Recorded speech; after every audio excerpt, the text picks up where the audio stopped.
Good morning and very warm welcome to the Southeast SELEP Lessons Learned webinar. My name is Abby Kemp. I'm the Director of Enterprise and Engagement at Canterbury Christ Church University, where I'm responsible for business development and stakeholder engagement.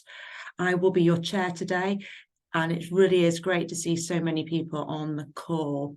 This session will be recorded, and as we get started, I'd encourage everybody to introduce themselves in the chat by adding their name, title, and company name. So, as you may be aware, the Local Enterprise Partnerships work is transitioning into a new form, which will be led by the local authorities. At the same time, new forms of funding streams are being deployed, such as town deals, future high streets, levelling up, and the UK Shared Prosperity Fund. In addition to that, plans are being developed for this devolution, and other new forms are being explored to attract future local growth and skills investment. Therefore, as we transition these responsibilities from the LEP to the local authorities, it really is important that we take learnings from the past 10 years in terms of that knowledge, insight, and experience that we've built up from these EU-funded programmes and create a legacy for future funded programmes to support skills investment, growth, and business development. Therefore, the Southeast SELEP will be holding a series of legacy events, and today's session will look at a variety of organisations across the spectrum of programmes who share with us some of the lessons learned, what worked well, what didn't work so well with these EU-funded programmes.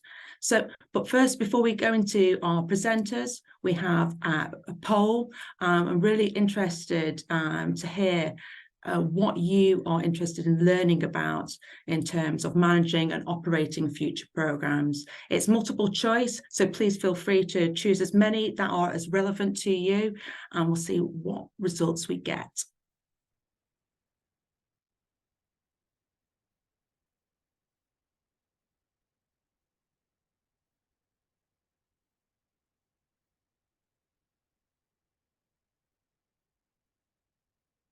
So please feel free to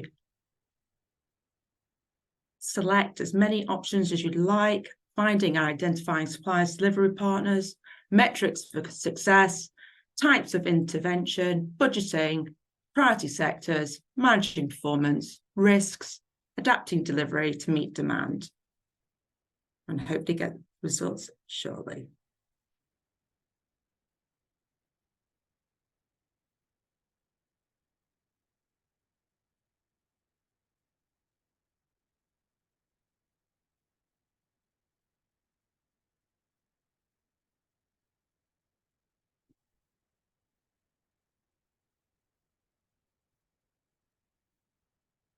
Oh, right, interesting. Okay.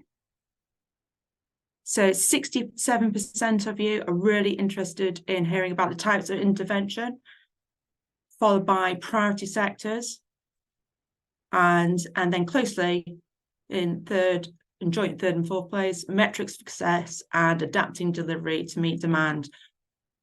Thank you, everybody, for responding. Hopefully, we will be covering a lot of these items during the presentations. Before we start, just a little bit of housekeeping. Please, can you put your questions in the Q&A section? Please don't put them into the chat section. Unfortunately, it might get missed.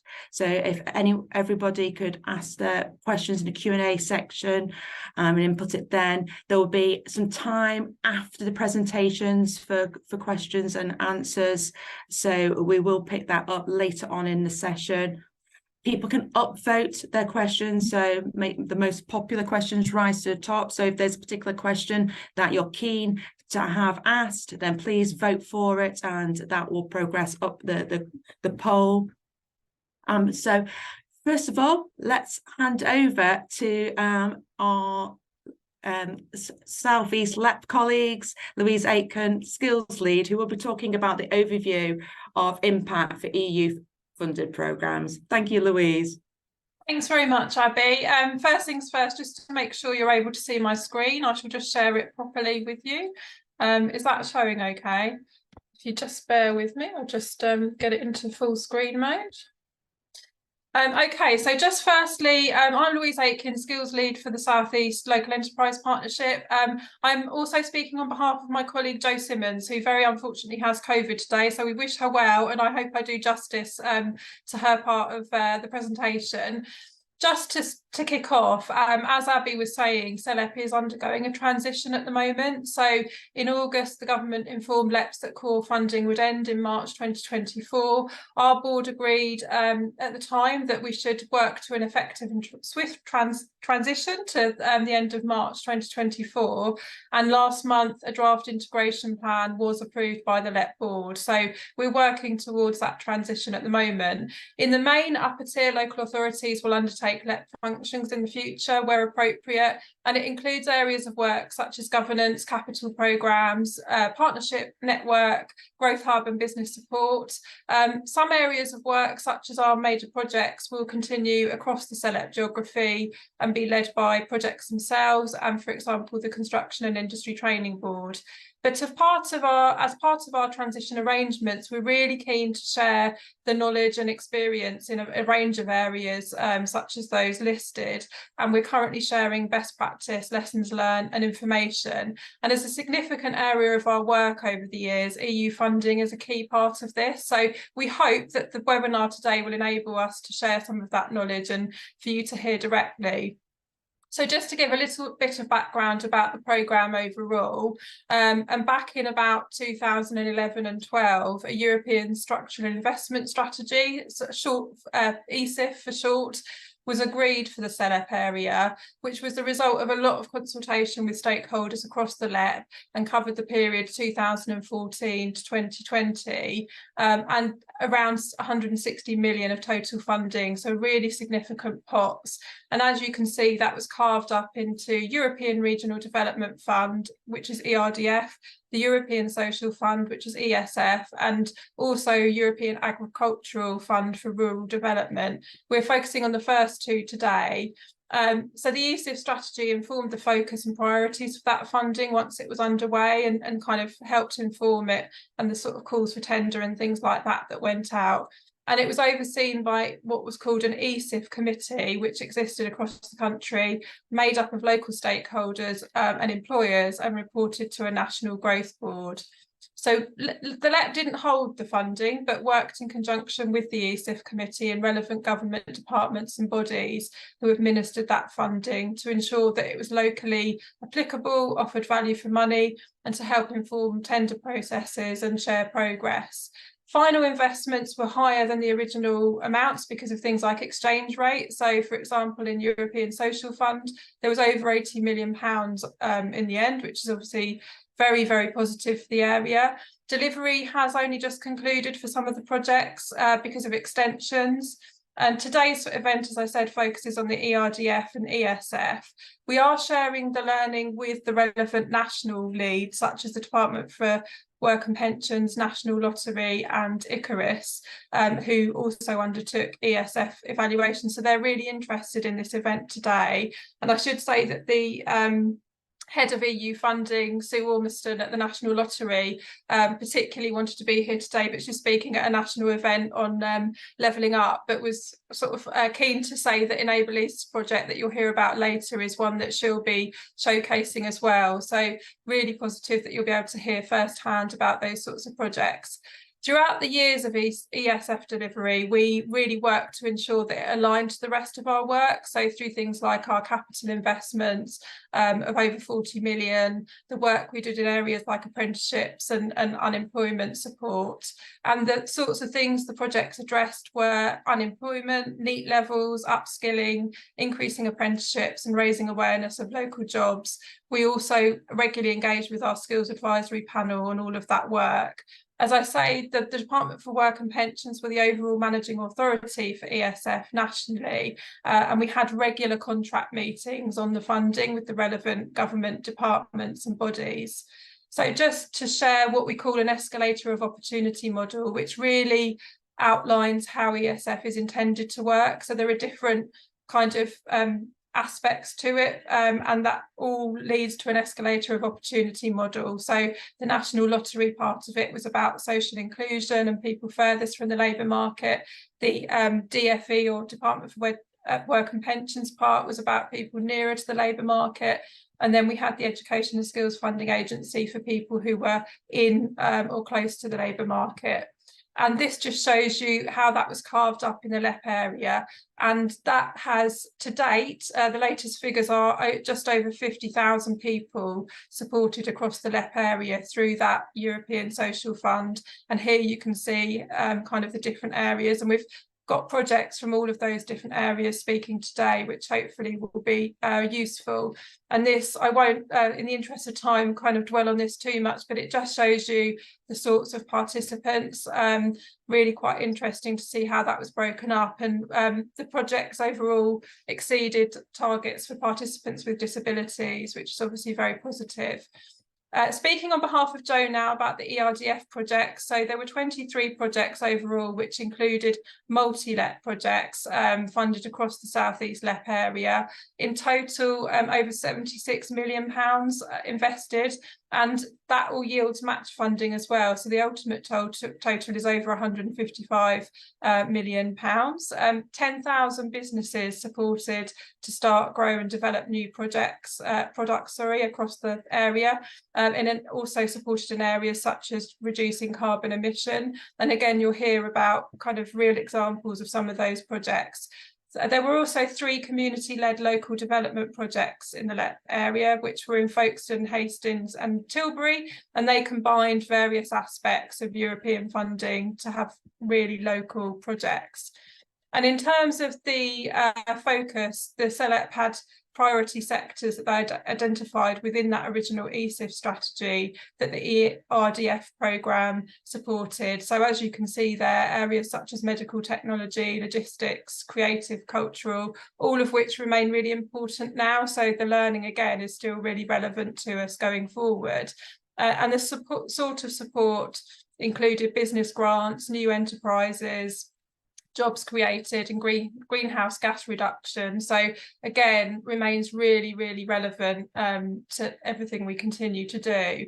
And I know that Joe included this as a bit of a kind of thought provoker, really, in terms of some of the key issues and learnings to apply maybe to future funding. So this is a kind of food for thought, really, and some of the things that were important in terms of taking those projects forward. So things like identifying partners, starting projects at risk, project change requests, all the sort of practical things that come up with managing funding like this, that Joe has put into a very useful summary there.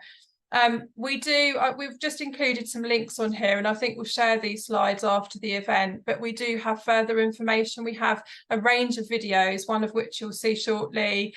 We've got more information on the original projects and what they were intended to do and things like that. And of course, we're very happy to answer any questions that come up. But I think my time is probably up now, so I'll stop sharing my screen, and that concludes my presentation. Thank you, Abby.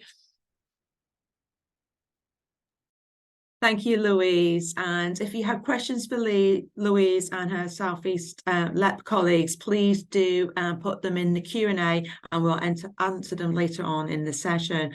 So to kick us off, the first of our speakers relating to the ERDF funded programmes is Rob Robinson, who is the Sustainable Business Programme Manager from Kent County Council, who will be talking to us today about low-Ks. Over to you, Rob. Thank you, Abby. Good morning, everyone. This hopefully isn't the time where the screen doesn't share. Has that come up yet?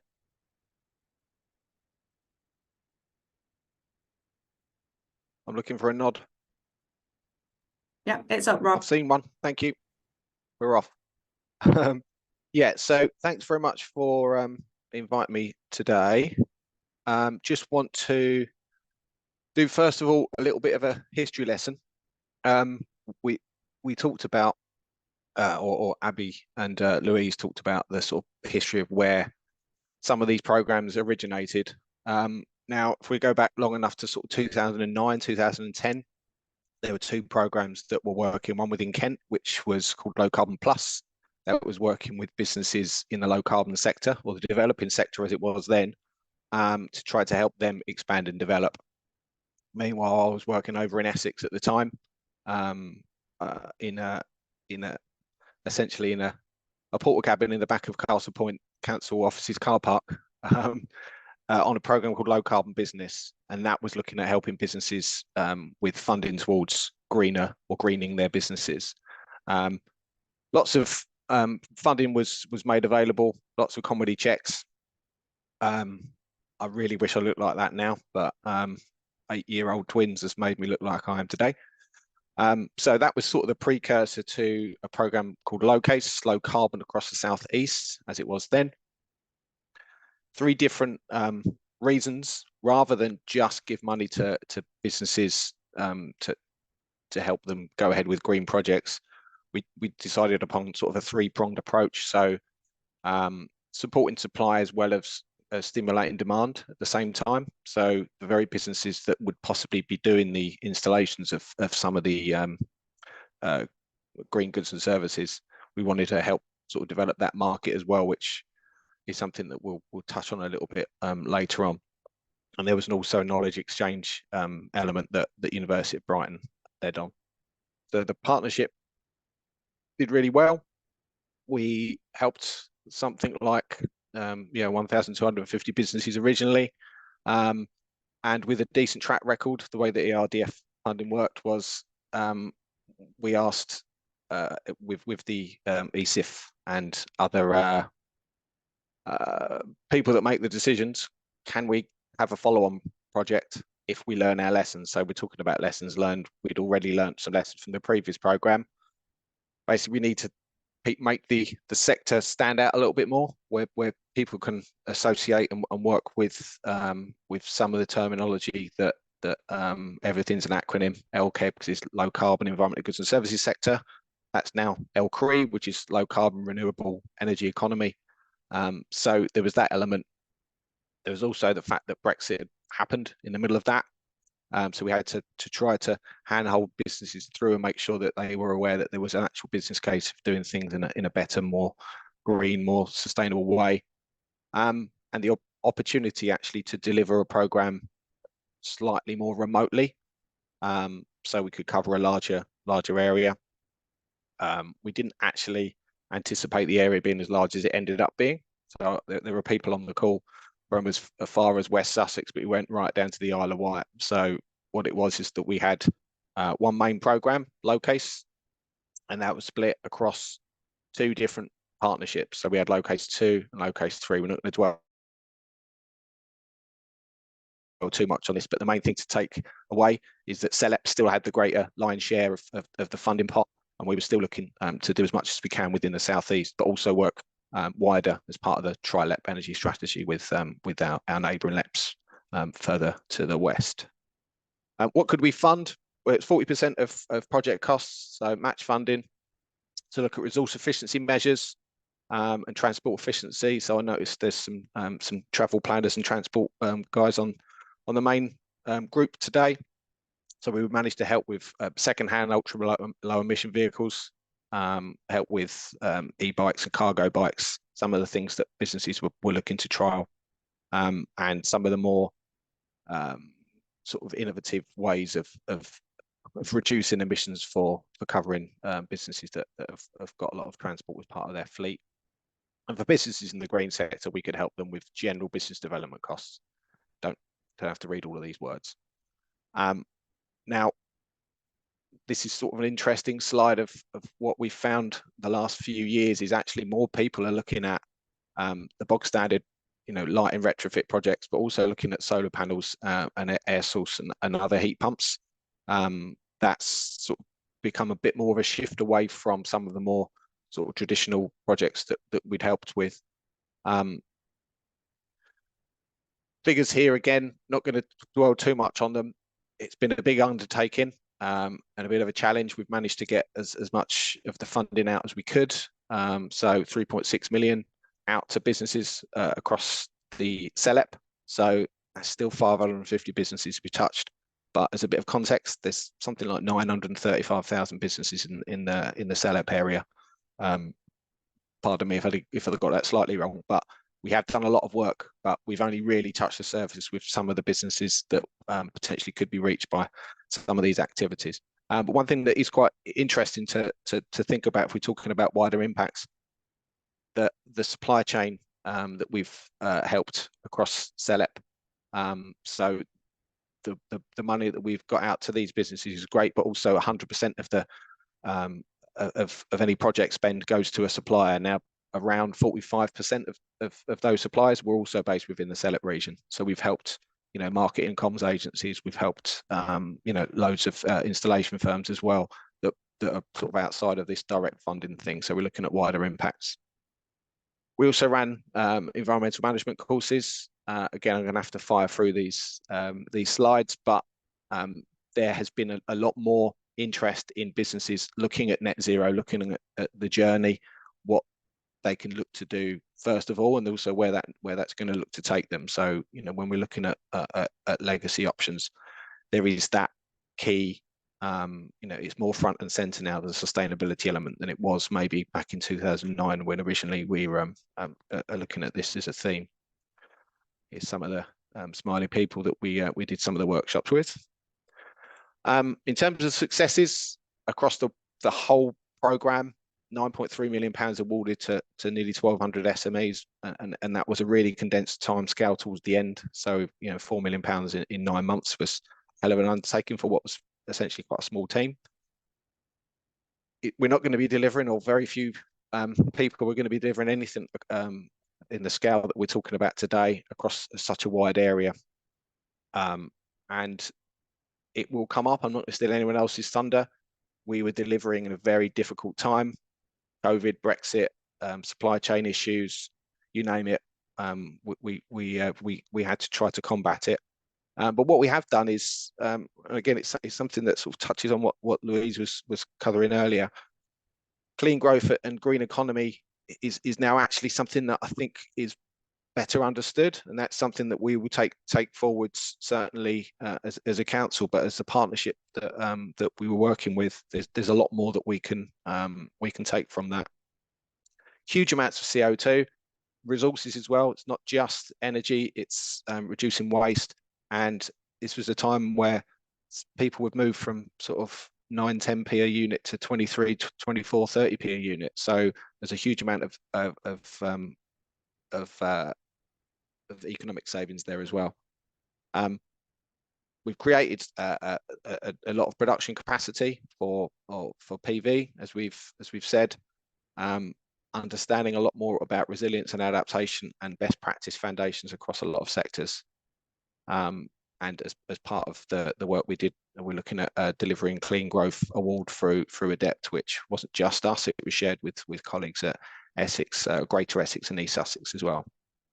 In terms of challenges, because we're delivering a big area, we have to really think, and if you're going to do something similar, you have to look at capacity and capability across the patch, what backdrop you're delivering it under, and how open people are to change. And this is on a micro sort of business sense, and also as a wider partnership.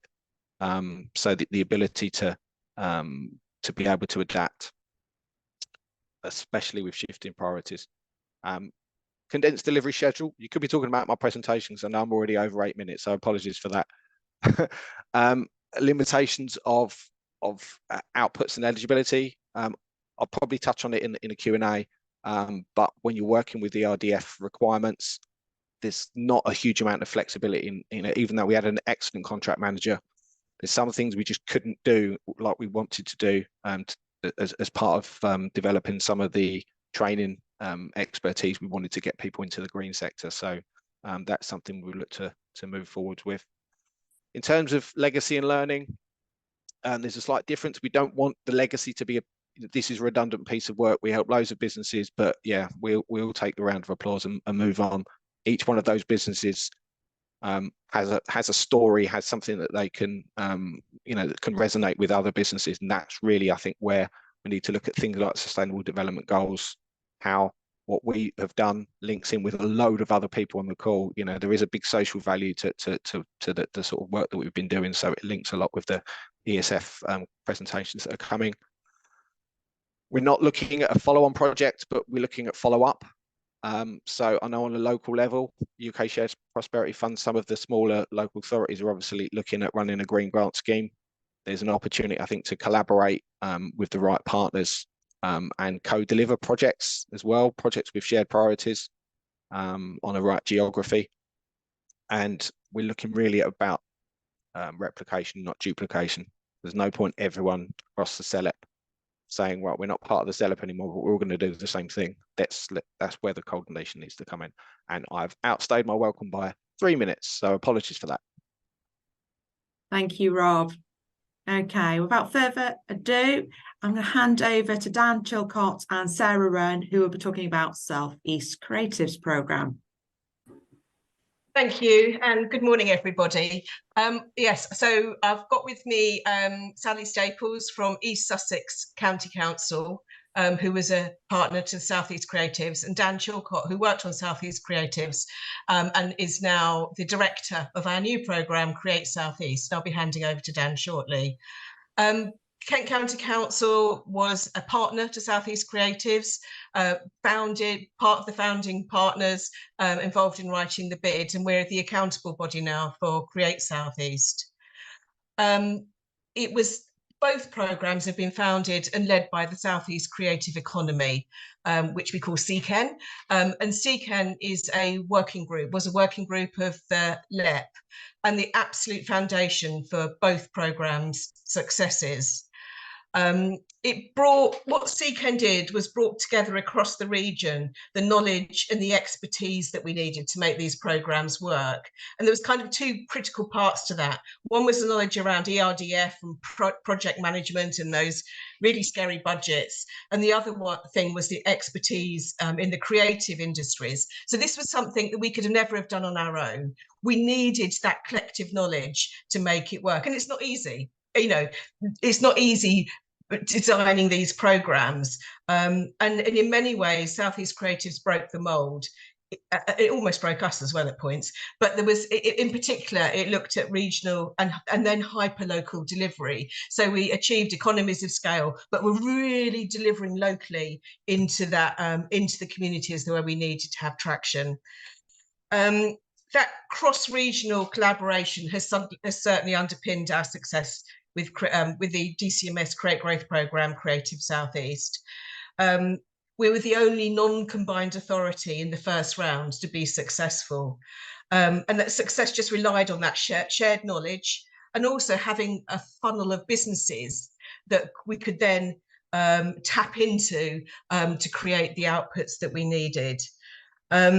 So Sally, I don't know if you want to say anything at this point, or I'll hand over to Dan.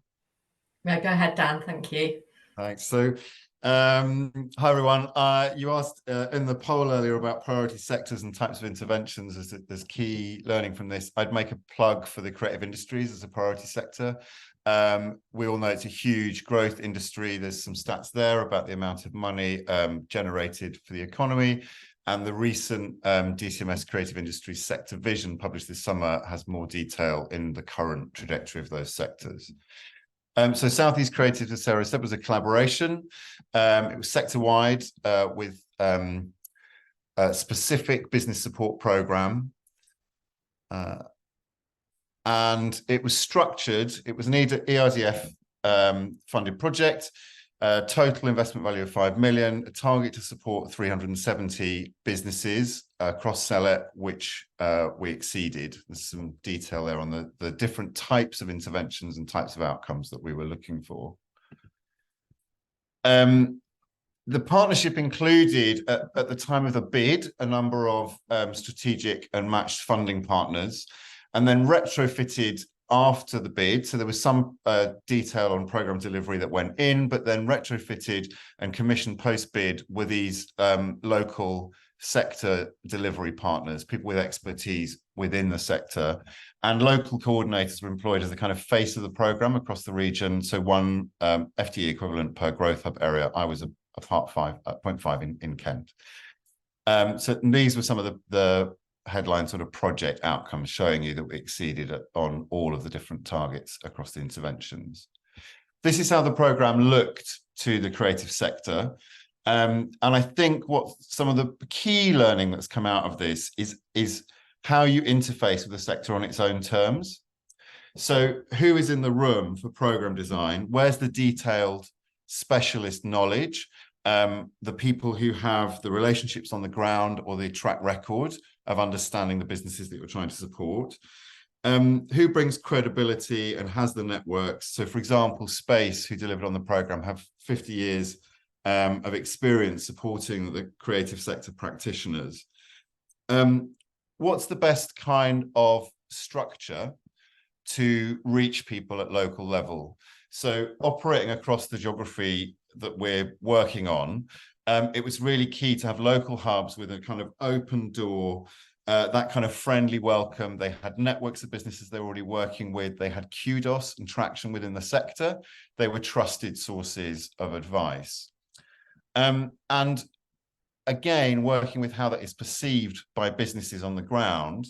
The creative sector is full of people who are passionate about their business. They want to spend their time delivering their key activity and reaching their key customers. So the least bureaucracy possible for a founder. So the less time spent filling in forms, the less time spent dealing with the support, the back of house side of the support program, the better. They're interested in the value that's being provided for them. That means they can get to market quicker and talk about their product more quickly. So we looked at the range of what's on offer that, to support those businesses. So what do businesses actually need when you're designing these programs? ERDF was really specific in designing in the way needed to measure 12 hours of business support. Is that right for your businesses? What level are they operating at? What's the right balance between virtual and face-to-face? I would say there's absolutely a need for both. If you can't just deliver virtually, there's something really valuable about being in the room with people for the creative sector. Although we were delivering in COVID and we were able to pivot to a lot of online delivery, which really helped businesses at that crucial time. What's the structure, the size of grants? That will depend on the level of business development that you're targeting. And continue to test demand and pivot if necessary during the programme delivery. So also think then about that trajectory for the businesses. There has been a bit of a loss of data between the two programs. That's about where that is stored amongst the partnership.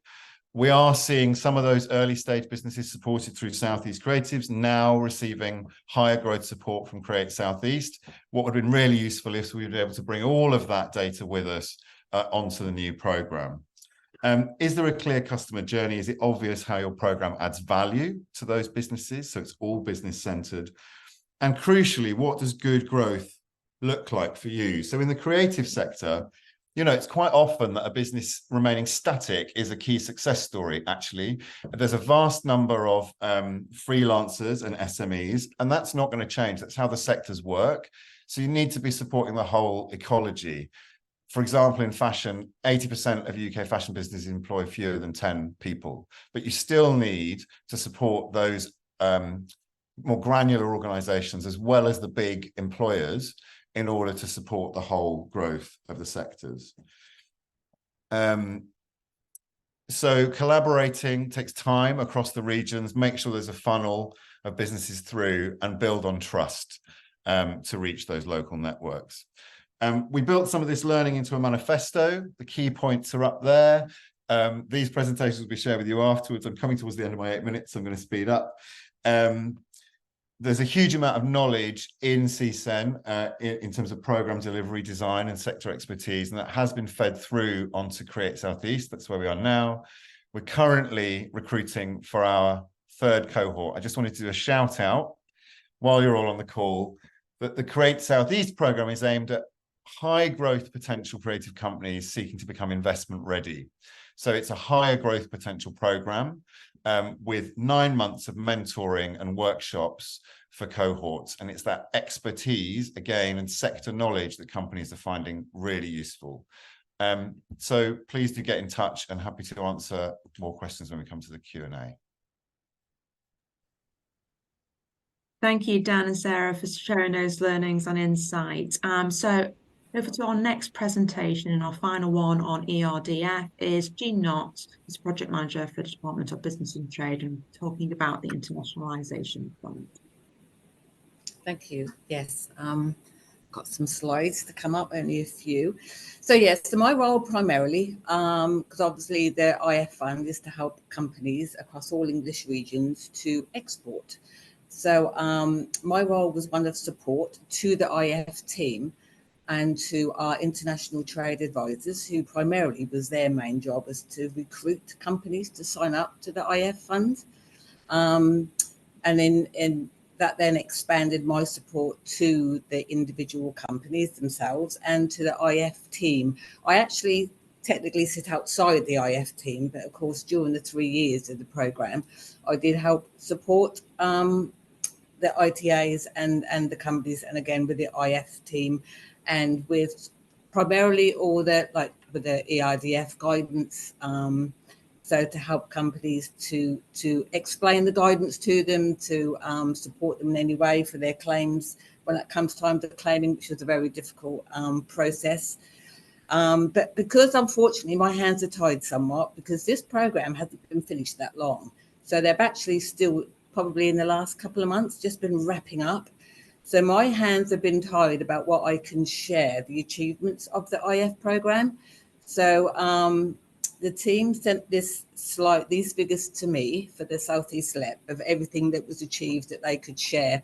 Everything is currently, I believe, sitting with government to approve. But what's on this first screen here, I was allowed to share. So that is how many companies in the Southeast SELEP were supported.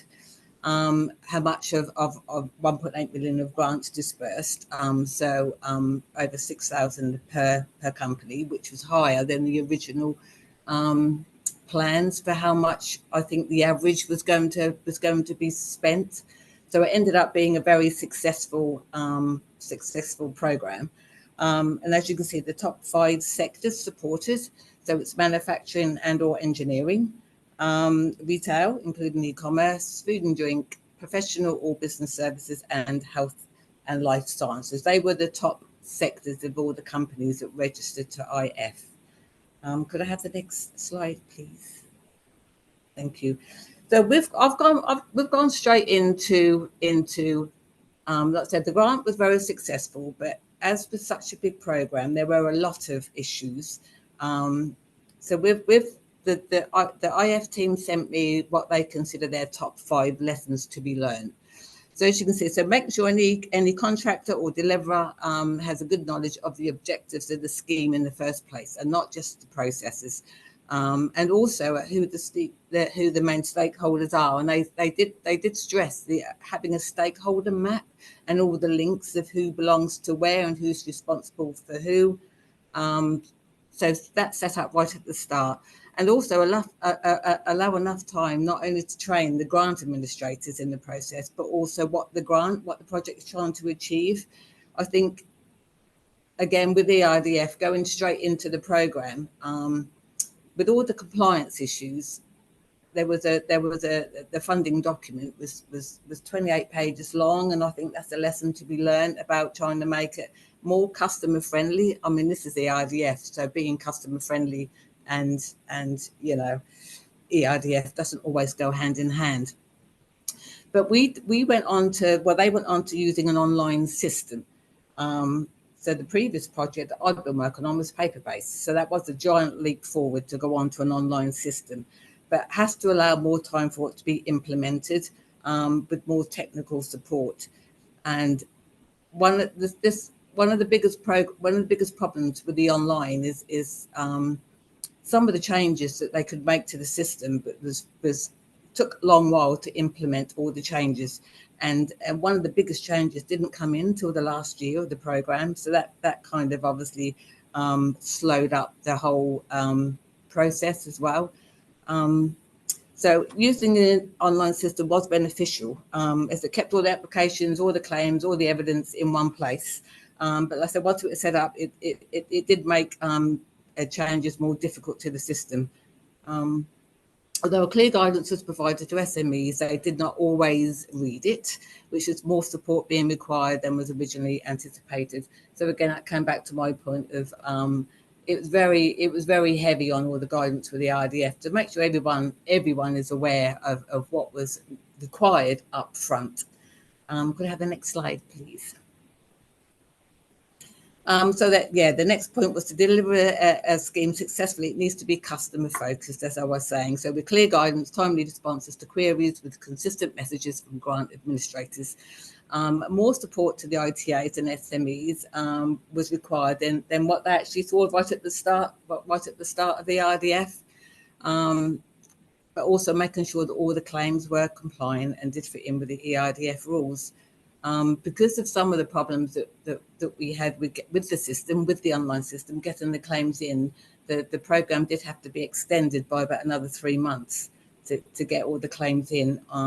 So none of the companies actually missed out on getting their money. So that said, the program was designed to be automated and light touch, but as for the IDF, obviously it didn't quite work out that way because more claims came in than what they originally they were held, and part of it being held back was because of the COVID issues as well, as you can see, because of the pandemic. So there should have been stricter on ensuring SMEs put in claims 30 days after completing their activity, which would have helped the resource planning in the first place. So yeah, COVID type pandemics should be considered in the risk planning for the future. So I think that's, yeah, who knows, that could happen again. Let's hope not. So could I have the next slide, please? So, yeah, so plan for exit right at the start of the project. But that seems odd, but that is actually, that's now come up, obviously, as the big issue. So due to the issues with incomplete claims and missing information, which went beyond the end of the contract, staff resource to process claims became less. So the issues with transferring data from online systems arose, which could have been planned for and tested much earlier in the project. So many of these delays and issues were the result of resource being taken up by processing so many claims at the end of the project, rather than being spaced out across the whole of the 3 years of the project. So yeah, due to companies not being able to travel or attend the events during the pandemic. So yeah, so I think that is the last slide now, I believe, isn't it? Yeah. So yeah, I think that's me, Dan. That's great. Thanks very much, Jean, for that insightful presentation. So that concludes our ERDF funded projects. Now we're going to talk about our ESF, our European Social Fund projects, where it was Europe's main instrument for supporting jobs and investing in human capital, its people. So the first of these projects we're going to hear from is from Kate and Sabrina at Thurrock Council, who are talking about Thurrock on Track. Over to you, Kate and Sabrina. Oh, good morning, colleagues. Thank you for giving us an opportunity to talk about our project. So at first, I think without further ado, at first we'll run a short video, if we may, and then I'll continue. Thank you.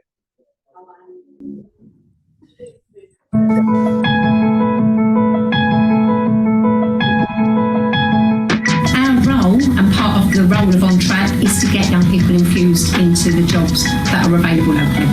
On Track has enabled us to look at a whole range of skills that people need to get into the job market, but also the support that's required. We work with some very large employers, London Gateway, into Lakeside, Port Tilbury, and they are seeing real benefits from On Track Thurrock. The overall benefit for On Track is supporting young people become employable, helping them to be out there in the world of work and understand what's required of them. So they looked into what skills that I thought were good for me, and I went there with one goal in mind, and I left with a brand new outlook. Since I left school, employment wasn't very easy to get into, but being on the programme, it helped me a lot. And I'm now employed. One success story is a young person that had finished her A-levels and needed support in looking for an apprenticeship, had issues with anxiety, but now he's doing an apprenticeship with NHS and he's really doing well. This project has helped me because it has inspired me so much, and I didn't have confidence before I was employed, but now my confidence has been gained a lot.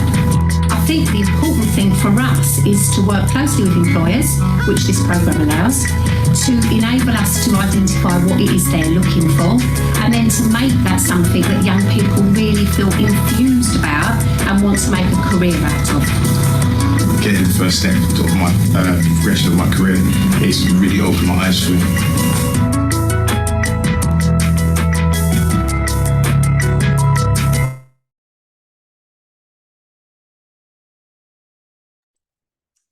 Thank you. I do apologize. I think there was some parallel track running along, but I hope you got the gist of what the young people and what the director was saying. So without further ado, if we can start sharing my slide, please. If we can go to the next one, I'll just give a brief, conscious of time, I'll just give a brief history or background to On Track 2.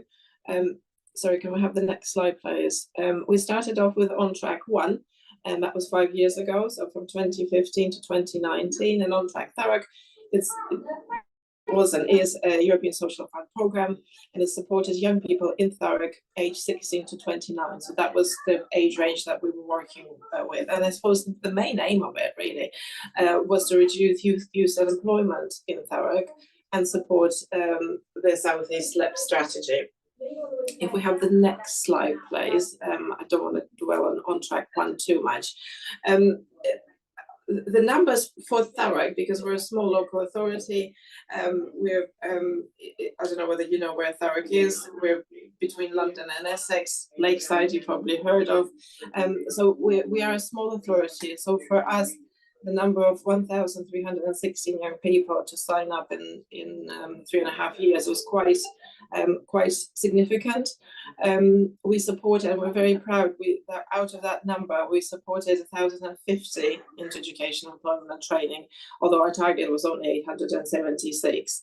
And I think what we're particularly pleased about is that out of those 1,316, 587 were in a positive destination 6 months after leaving. Again, for Thurrock, the last point is quite significant. 432 young people gained a qualification against a target of 346. For Thurrock, it's significant because we are below all national benchmarks for our levels 2, level 3, level 4 and 5 attainment. Next slide, please. So moving forward quickly to On Track 2. So On Track 2, we had a little bit of a pause between On Track 1 and On Track 2. So we started in March 2022, and of course, you know what happened in March 2022. So there was a bit of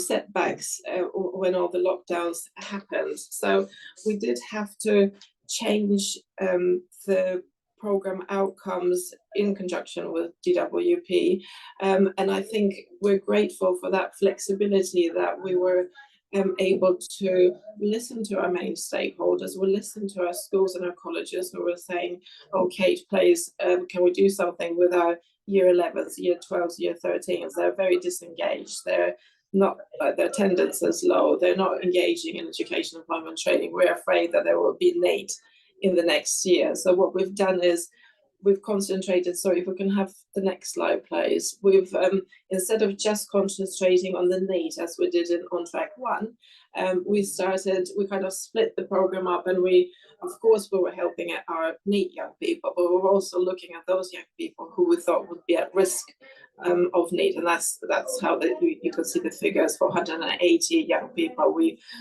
touched who were at risk of NEET. Now the program is still going. We are going straight to December, so we've got a couple of months left. We have started the evaluation though. So what is interesting is that we've signed up 194 young people out of the 815. Sorry, the target was 194, but we've signed up 300 young people with SEND, and I'll touch upon it in the evaluation later on. And we've got a target of 451 young people going into EAT at the end of the program, which we're working really hard on now, and we'll be working hard actually past the program. And I think one of the learnings, sorry if we can go to the next slide, one of the learnings that has come through from being on track 1 and on track 2 is that as a local authority and a small local authority, we need that continuity of support and offer. So really, we've been delivering to this cohort of young people since 2015. We've got a very good team of qualified to level 6 career advisors who know their stuff, know they're doing, they know the labour market information. And I think for us, the most important bit is how we keep the staff, but how we keep the knowledge and how we make it sustainable past clearly December 23. So what we've been able to secure is additional funding from the Shared Prosperity Fund, and so that will cover us for 3 months of this financial year and a little bit of funds for next financial year. And of course, now we need to be working with government to see what will happen in April 25 when the Shared Prosperity Fund will finish. I'm conscious of time. The evaluation we have started, of course, we haven't completed because we're still delivering on it. But again, we're very pleased that we've got very high levels of self-reported disability. You can see the figures at 40%, 33% for girls, and that's against the background of Thurrock being kind of 10% send young people in the census. We found out also that we somehow worked with more males than females. That was not the design, so that's something that we need to explore and bring to fore in the evaluation. We think it might be because of the offer that we were having. So we have a lot of training providers offering CSCS card, forklift training, and although we have fabulous young ladies attending those courses, they are at present unfortunately still male dominated. So that's an area that we need to explore again. Again, at risk of need cohort, we're finding that a lot of girls have very little basic skills as opposed to males. So that's probably against the national data. That's something for us to look into. And lastly, when we were looking and working with the young people who were at risk of need, we found that they have had high work aspirations. So they were, inspired to go into the different sectors, but they were not linked to the local labour market information. So, for example, when we did the questionnaire of our young people, I think only 2% wanted to go into logistics. Now, Thurrock is dominated by logistics. 23% of our business is logistics. So that's something for us to explore and to evaluate. Next slide, please. So recommendations. The success of both on tracks, the on track 1 and on track 2, was due to the significant partnerships that we've built with the different partners in Thurrock. Of course, we delivered it. This is a partnership between a local authority and TCHC. They're our delivery partner.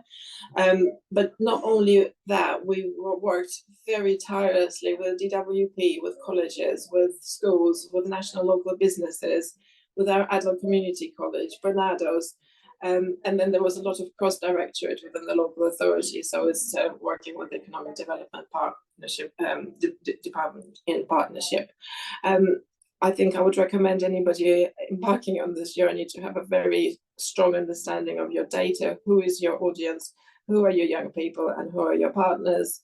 Again, I mentioned the success of the project will depend on the strength of your team, how qualified your advisors are, how they know your labour market information, and how they are able to support the young people. And lastly, and I think this is the biggest strength of all for Thurrock, we don't look at a young person and think, oh, we're going to put him into employment or education.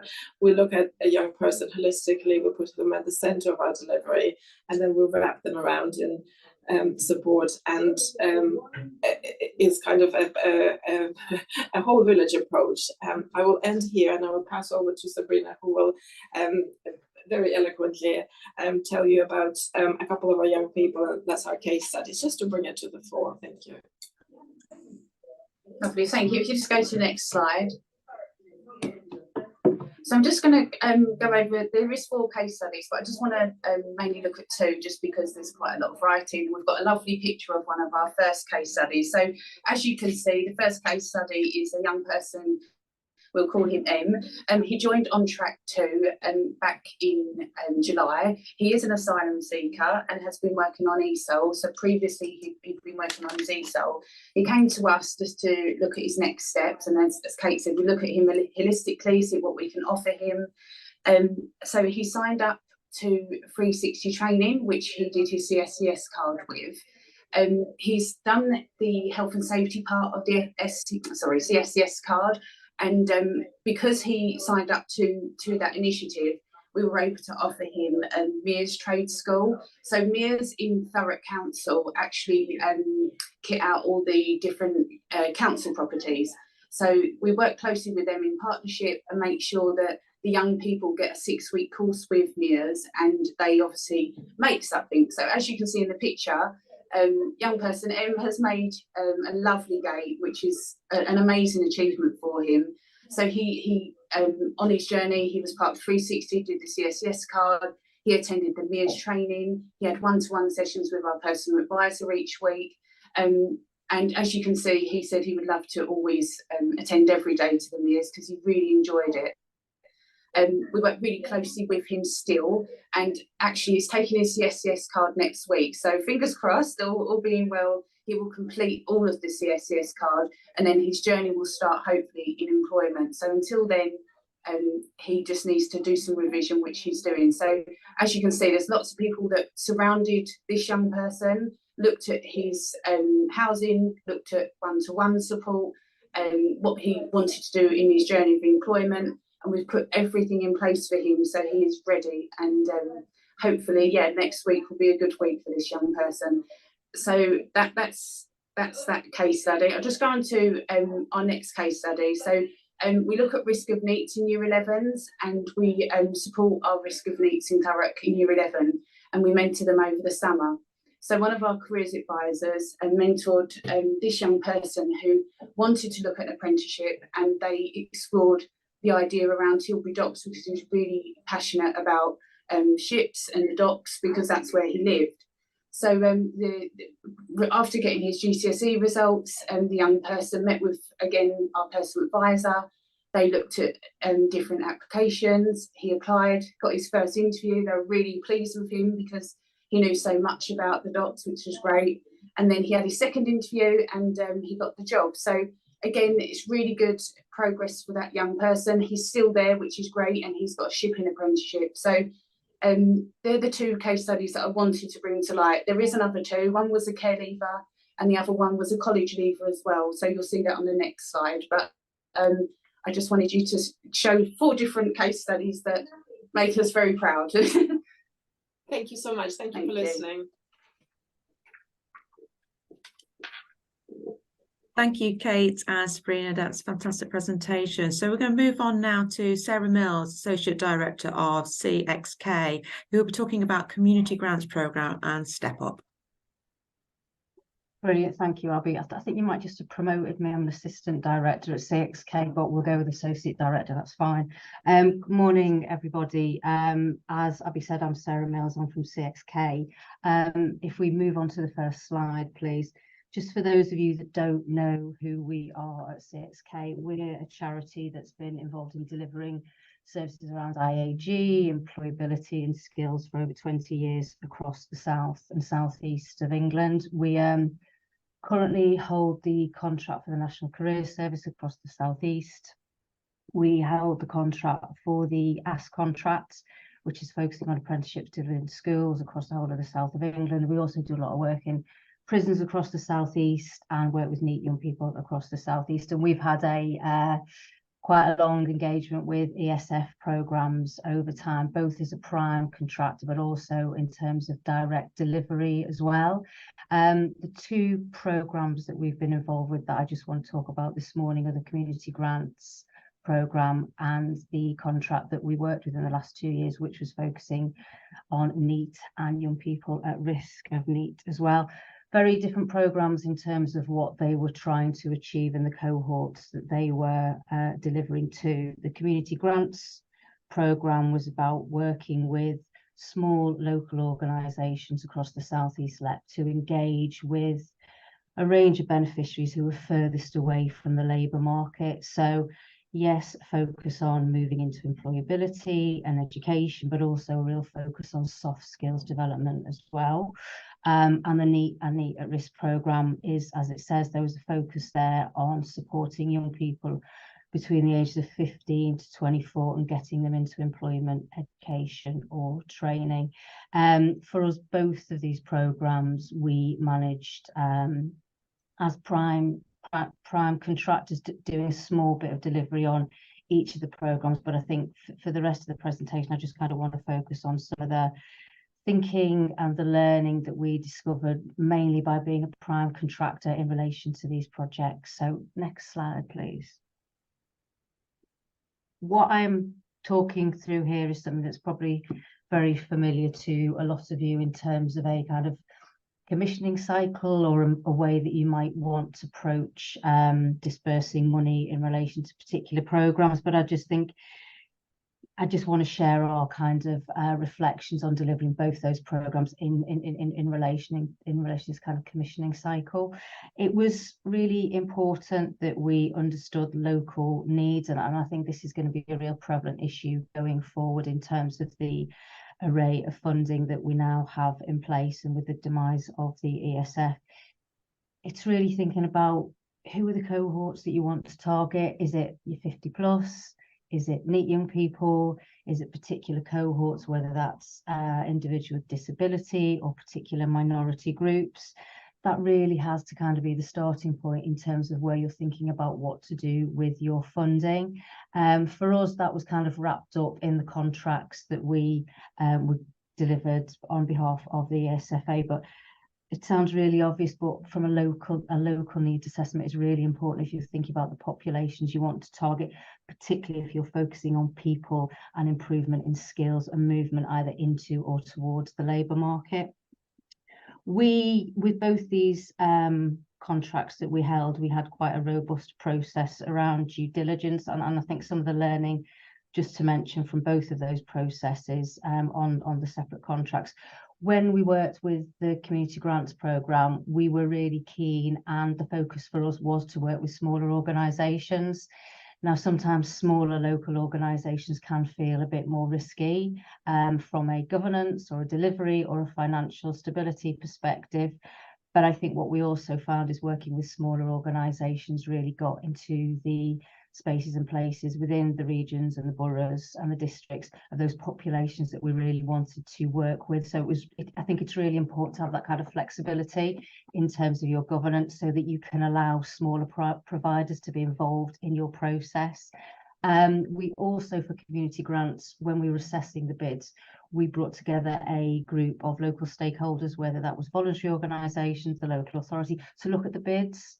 So there was a real sense of, yes, CXK were managing the process, but a lot of the decision making was held in consultation and with other organisations that really wanted to see impact and best use of money. So I think in terms of due diligence, there's probably a number of things that you just can consider in terms of flexibility, as well as ensuring there's a robust process in place. I think delivery standards are another one to think about in terms of your expectations about the organisations that are delivering on your behalf. I think for anyone that delivered as part of ESF, there was quite a robust set of metrics and processes put in place by ECF to ensure high delivery standards. I think probably going forward, we can kind of step back from some of that. Absolutely, we had consistency in terms of assessments and action plans, but I think in terms of our expectations, particularly around eligibility and accessibility to the programmes that we deliver going forward, they need to be flexible, particularly if we're talking about marginalised communities, talking about things like ID, which we know we've had in ESF.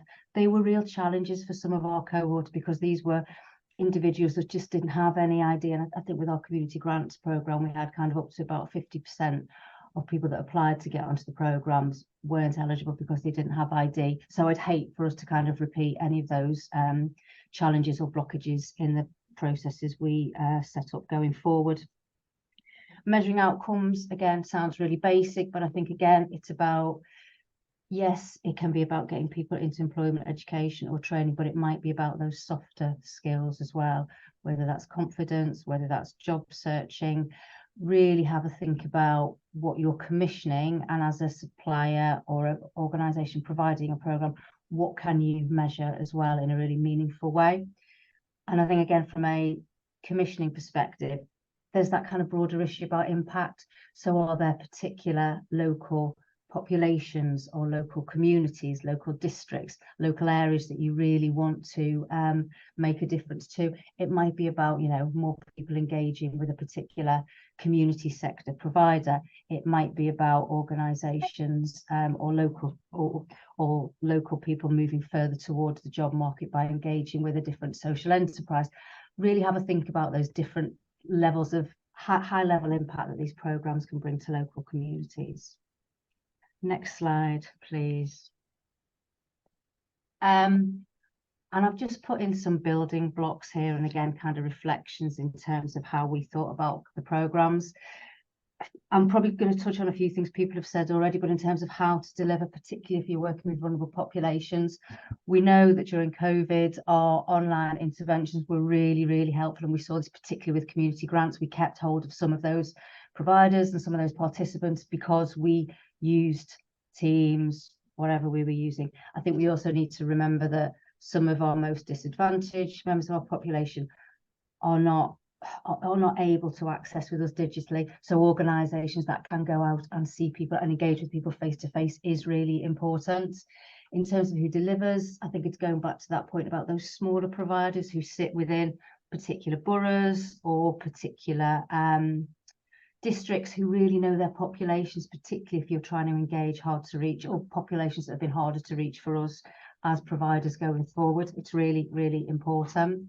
The value for money, I think, is worth thinking about in terms of the way these new investments are being dispersed, whether that's via counties or via districts, and whether there's more value for money from a commissioning model in terms of bringing particular grants or funding together and commissioning or working with the providers on a larger scale. I think that's definitely food for thought.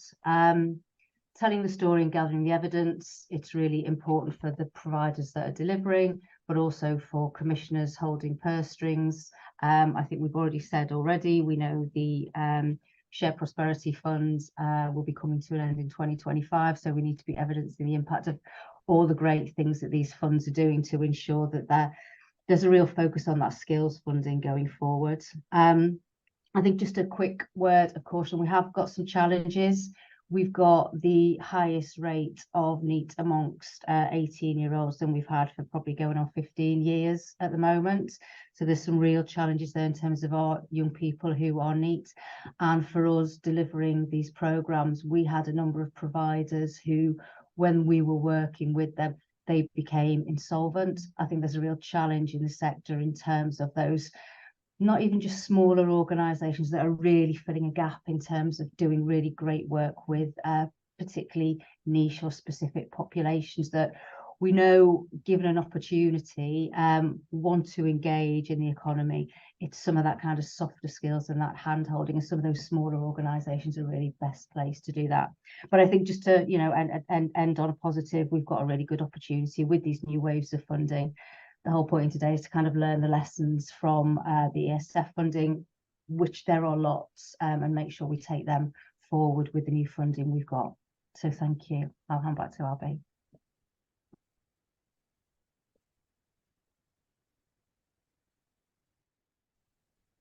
Thank you, Sarah, for that insightful presentation. So before we go on to the next one, please can I encourage people to add their questions in the Q&A, and we'll be answering those questions in a little bit later after the final presentation. So for our final presentation, we have Rachel and Tom from Enable East, who will be talking about Heads Up.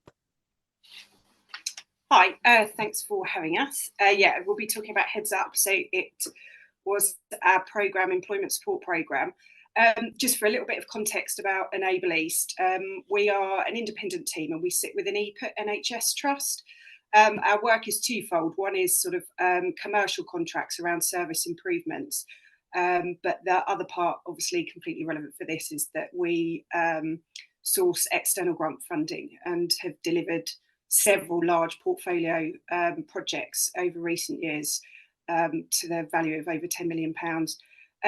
Also really important, just for context, is the fact EPIT is a mental health trust, and all of the portfolio projects that we've ever been involved with are all centred around a central focus of wellbeing resilience. So very much picking up some of the stuff that Sarah just talked about beforehand. And this will come through in the following slides. Next slide, please.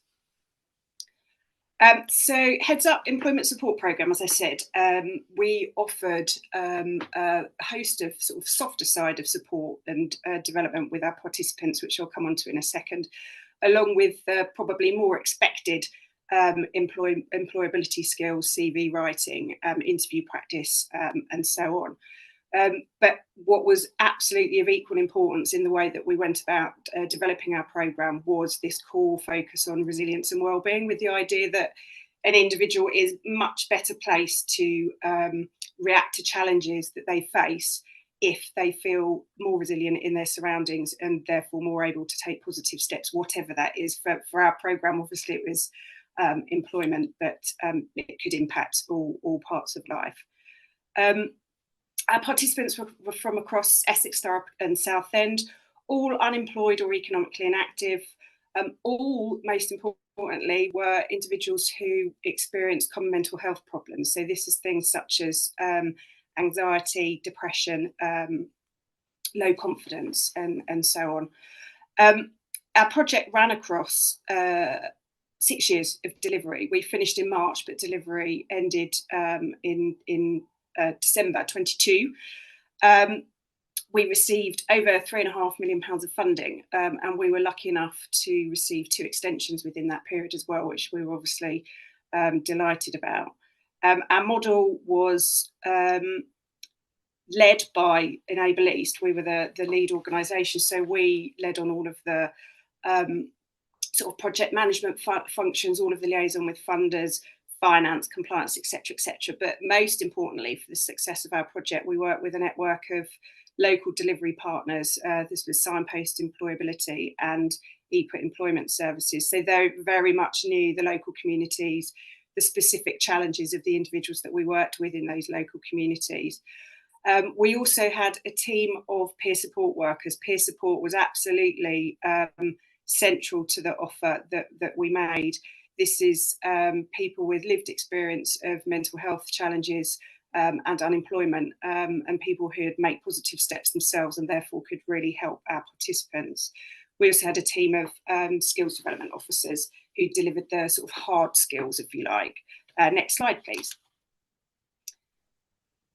So we knew, because of the target audience we were aiming to work with, more vulnerable members of society, that to achieve goals and to help them take steps forward, there needed to be a really holistic approach to what we offered. So I'm not going to go through all of these. On the middle, you can see the sort of 3 areas of support that we offered. And on the other side, there's the kind of route through that participants were offered. I think what's really, really important to say, and I'll bring up in some of the challenges and learning later, is that, yes, we had a route through that we were steering participants and supporting participants through, but how much time anyone stayed at each of those levels was really, really dependent on what that individual needed. Some people whistled through parts of it, some people need to stay in the same parts for a very long period of time. We were lucky enough for the majority of our delivery for this to be not time, it wasn't time fixed. The last year of delivery, we did have to do it for a specific period of time so that we can ensure that participants had a full experience and we didn't just stop delivery. Next slide, please. So as far as project outcomes are concerned, these are sort of snippets. As we all know, having delivered these projects, there's lots of different outcomes, some related to the hard targets that we were given by funders, some related to things that developed within our own projects that we realised were important. So you can see some numbers there of the number of people that we supported over that period of time. We had a number of the skill pods, the part in the centre there were the hard skills development sessions that we offered. And that just gives an indication of the kind of thing that we did and the kind of numbers that we delivered. We were really, really delighted to be recognised as doing some good work in some various awards as we went along. Along the bottom there, really, really important, this kind of wellbeing side of things, which actually enabled our participants to leave our project at the point that they were ready, not just having met targets, which of course are completely important, that we work with the right people for the right numbers and so on, but actually 85% of people feeling, more in control of their own well-being, life satisfaction doubling. Those things mean that those individuals left working with us on Heads Up in a position where they felt more able to tackle the challenges that they faced, which is of equal importance in the holistic sense of the impact of these kind of projects. We also undertook a social return on investment study at the end of delivery, and we undertook the study, and that showed that we actually created over £3 million worth of social value in the lifetime of the project. So again, this is the holistic impact, the whole impact of this kind of activity, which I think sometimes is kind of lost in the hard numbers. They all have equal importance. Of course, real success stories are the participants. We've got a raft of case studies, really fantastic ones actually, and I'm very happy to share them if anyone's interested in them outside of the presentation and this session today. But an example being somebody that didn't leave the house, hadn't worked, hadn't undertaken educational training for years and years and years, had never been out of the house with their children on their own. Not only over the course of a significant period of time did they feel able to undertake a couple of courses, they applied successfully to go to university. And of equal importance to him and his family, he took his children to the park for the first time on his own on the bus. He had never done that before in his life. So that whole cross spectrum of really, really positive impact on someone's life. As far as challenges are concerned, next slide, please. Sorry. What I've done is just pulled out one thing related to each of these areas, which I'll briefly touch upon. So in the sense of challenges, as everyone's alluded to, it's a bit hard to know when to start when you've had a global pandemic slap bang in the middle of your delivery, when your project is designed to be face-to-face. So that in itself, the fact that we all carried through, continued to achieve targets and all the rest of it, is something for everyone to be incredibly proud of, I think. From a programme lead point of view, so from an lead point of view, one thing just to flag, I would say, stating the obvious, having SLAs in place and so on to ensure that there's clarity in your work with delivery partners. But the point to make really, I think, is not to be overly concerned with putting all of those potential things that could go wrong on the table at the beginning, and have that really honest conversation of, right, okay, if these numbers aren't achieved, or if this looks like it's going wrong, how do we talk about that? Who is responsible for these things? Kind of expectation management. There's a lot of expectation management runs through the examples that I've got here. And not to be concerned that actually acknowledging that challenges will come up. Don't be overly concerned that that's a negative thing. That's not a negative thing. It's a realistic thing. And actually talking about it right from the start is a very practical thing to do, and opens those conversations up in a positive way from the start. From a delivery point of view, don't presume participants turn up to your project door just because you've had a really good idea. We all have really good ideas, but actually that's us as a project. It doesn't mean the individuals that are recipients of our work hear it, see it, understand it, know what to do about it, as good as our communications may be. So for us, it was absolutely game changing when we revisited where some of our resources were and put far more into stakeholder engagement and communications than we'd originally envisaged, to build up a huge network of local community-based organisations who became our referral network. That was all, involved in the initial plans, but not anywhere near to the level that actually we realised we needed to do.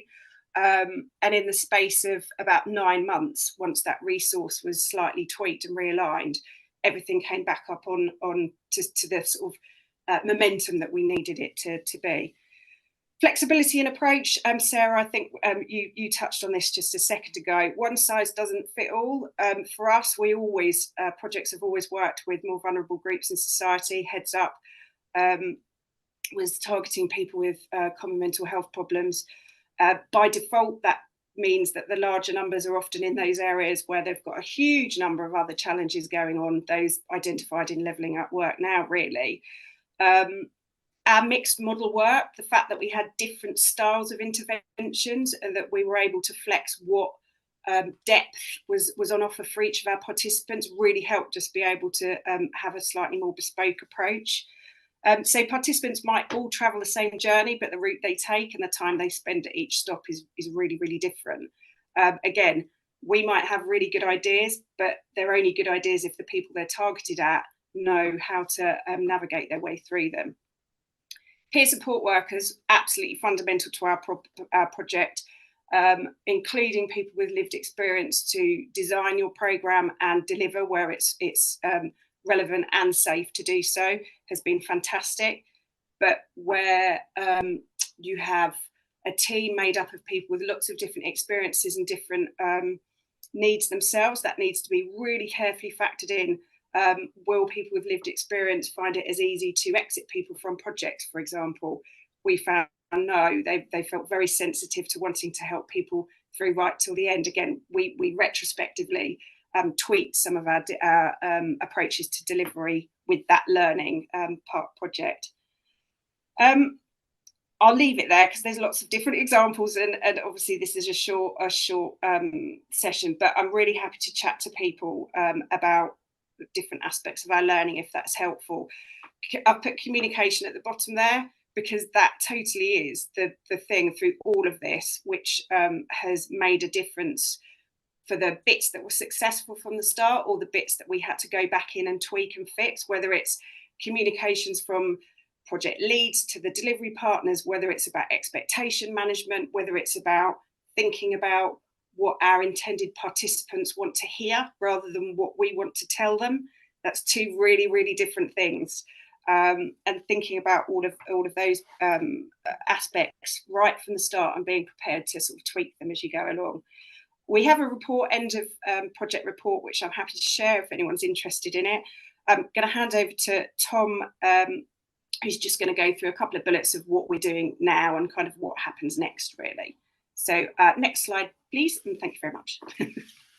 Thanks, Rachel. That's really helpful. Morning, everyone. I'm Tom Fowler, the Associate Director for Enable Lease, and we're talking you through our final slides. So what next? Well, we've been attending a range of meetings, workshops and conferences just like today to update colleagues on the excellent work achieved with the Heads Up programme and lessons learned just like today. We will continue to do this so others can take learning from Heads Up and discuss further with us as required. Work is currently underway for a large health and wellbeing bid with multiple partners, which will focus on improved mental health and wellbeing for the residents of Essex. We're still in the scoping phase, but can update if we progress further and are successful with the bid.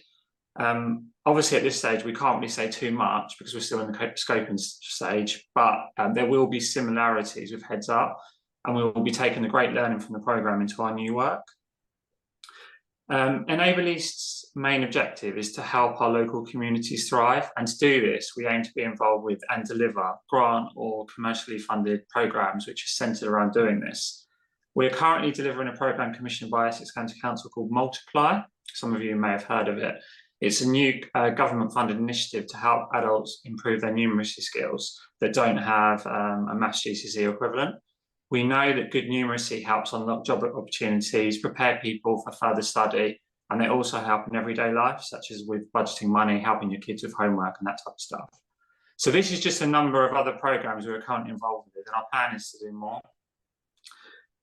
Enable East is always on the lookout for other projects to be involved with, linked to health, wellbeing, employment, and more. Here at Enable East, we strongly believe and value co-production, collaboration, and we always prioritise any bid which is with multiple partners from across the local health and wider system.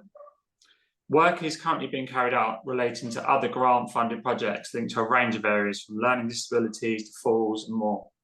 Please, therefore, if you want to work with us, get in contact if you think you could, be a partner for us in the future. And I just want to finish by saying that the most important indicator of the success of a programme is the voice of the participants. So here is our final slide with some testimonials from the participants of Heads Up. I'll give you some time and let you read it yourself, but thanks very much for listening, and obviously we can answer any questions in the Q&A. Thank you.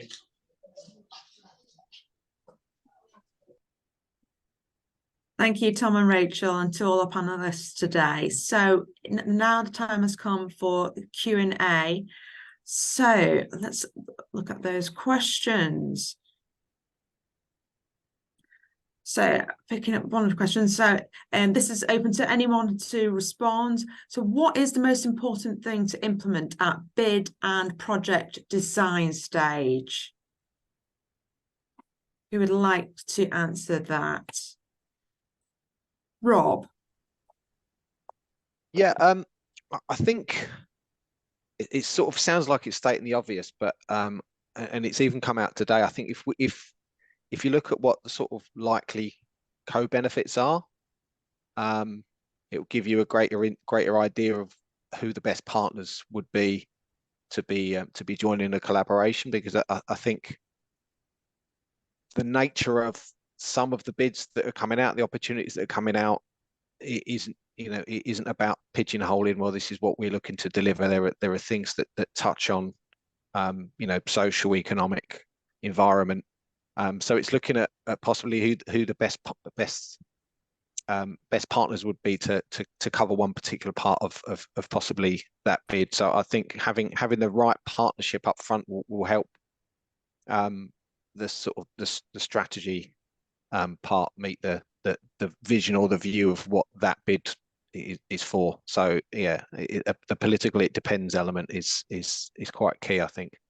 Rather than just go, these are the people we always work with. This is how we're going to deliver it. Thanks, Rob. And the partnership is a fundamental part of that sort of process and design. Sally?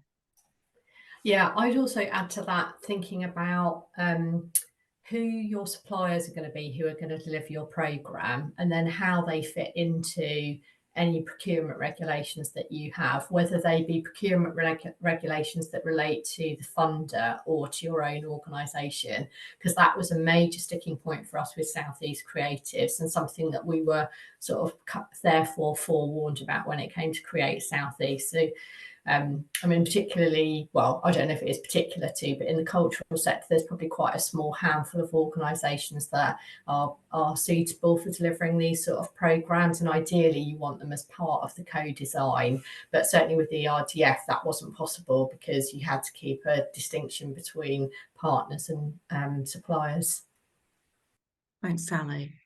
We've probably got just a couple more minutes for another question. So that in the Q&A, there's been reference to sort of hybrid delivery environment. And I suppose, from a digital infrastructure and capabilities perspective, what learnings have you taken away for what the design and implementation of programs? Anyone like to have a go at that? Sally, your hand's still raised. Well, it was raised by accident, but I think really the same point applies actually, because actually whoever's in the room when you're designing the programmes then going to have a huge impact on how it's delivered, isn't it? Would anyone else like to offer an answer? Rachel? Yeah, I just think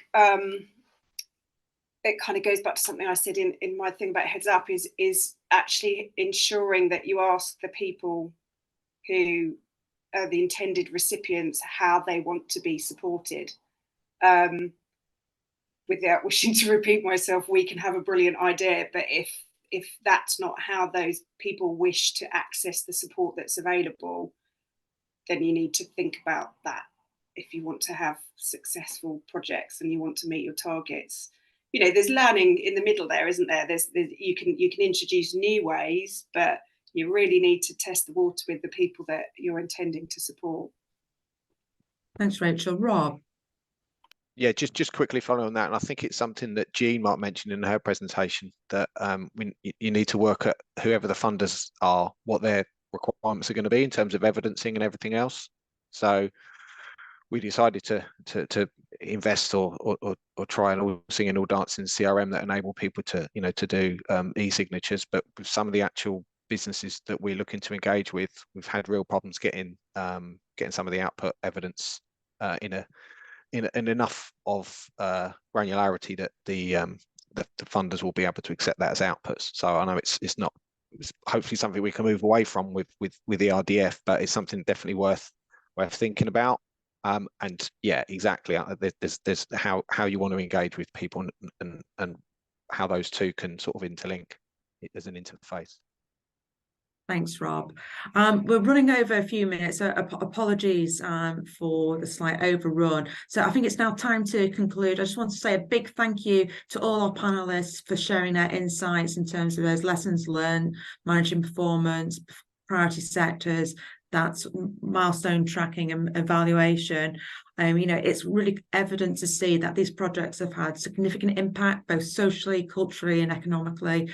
And, you know, it's clear from what we've heard today that the importance of working together throughout for the delivery of the programs, that flexibility in program management and being able to be responsive to needs and feedback as activities progress, that's a fundamental part. I mean, for me, in terms of highlights, were the importance of networks and partnerships and the variety of partnerships in terms of supporting that knowledge exchange, leveraging expertise, track record to maximize reach and profile.